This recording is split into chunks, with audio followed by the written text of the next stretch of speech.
I was awful good at loading trucks and taking care of the engine.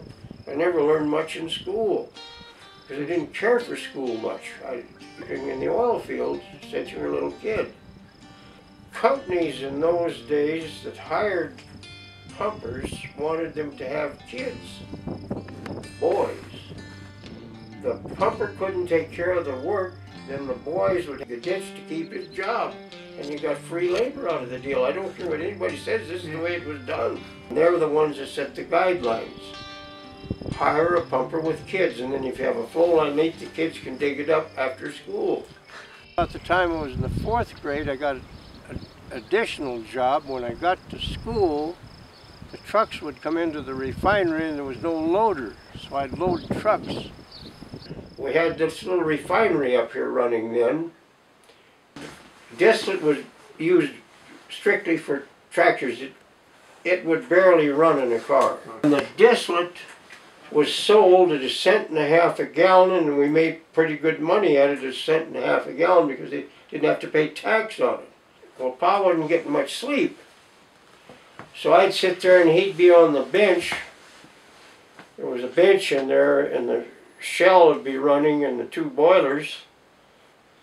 He'd go to sleep and I'd watch the heat on the shell. Well, you can't yell loud enough in when you got those shells running, because crude oil with live steam, I'd say 1,500 to 2,000 gallons of crude oil, and they're not full.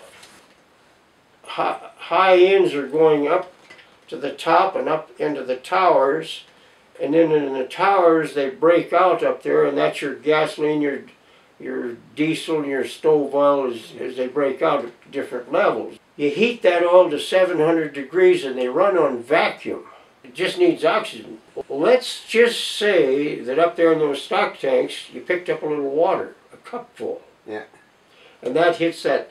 That's where the refinery would shake.